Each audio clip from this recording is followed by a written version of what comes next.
महाराष्ट्र के जाने माने नेता बाबा सिद्दीकी जी, इनकी गोली मारकर हत्या कर दी गई है।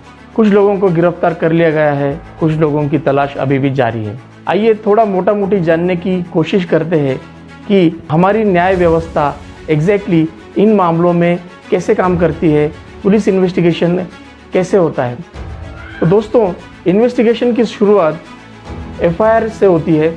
पुलिस एफआईआर रजिस्टर करती है और जितने भी सारे एक्ट्स है उनके जो सेक्शंस लागू होते हैं उन सारे सेक्शंस को एफआईआर में इंक्लूड किया जाता है। जैसे कि भारतीय न्याय संहिता के मर्डर से रिलेटेड या फिर कॉन्स्पिरेसी से रिलेटेड जो भी सेक्शंस होंगे वो आएंगे। महाराष्ट्र पुलिस एक्ट के जो पब्लिक ऑर्डर मेंटेनेंस के जो सेक्शंस है वो आएंगे। उसी के साथ मोका यानी महाराष्ट्र का जो एक स्पेशल कानून है to control and curb the organised crime, उसके भी सेक्शंस इसमें आ जाते हैं। साथ में ही आर्म्स एक्ट में जो अनलॉफुल पोजेशन ऑफ वेपन्स के जो सेक्शंस है वो भी इसमें आ जाते हैं। तो इन सारे सेक्शंस को एफआईआर में मिलाया जाता है, दर्ज किया जाता है। साथ में ही इन्वेस्टिगेशन जैसे जैसे आगे बढ़ता है उन सेक्शंस ऐड होते रहते हैं और एविडेंसेस जमा किए जाते हैं। फॉरेंसिक लैब से भी एविडेंस आते हैं। विटनेसेस जो होते हैं उनका भी इन्वेस्टिगेशन, उनका भी एग्जामिनेशन होता है। उनके भी जवाब सारे जो होते हैं वो भी स्टेटमेंट्स रिकॉर्ड पे लिए जाते हैं और इस तरह से चार्जशीट बनाई जाती है।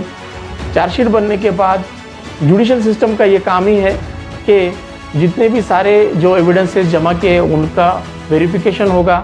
जितने भी सारे एविडेंसेस जो विटनेसेस है उनका एग्जामिनेशन होगा, क्रॉस एग्जामिनेशन होगा, पूछताछ होगी और इन्वेस्टिगेशन बढ़ेगा। और ऐसे गुनाहों की जो डेप्थ है वो कितनी है, ये सारी चीज़ें इन्वेस्टिगेशन से बाहर आती है और उसके बाद फिर एक फाइनल आर्गुमेंट होता है और फाइनल आर्गुमेंट के बाद एक जजमेंट कोर्ट दे देता है। कभी कभी इन्वेस्टिगेटिंग ऑफिसर के साथ साथ ही एक एसआईटी भी गठित करनी पड़ती है। स्पेशल इन्वेस्टिगेशन टीम जो बहुत पावरफुल होती है वो भी एक सेपरेट अपनी रिपोर्ट कोर्ट में पेश करती है।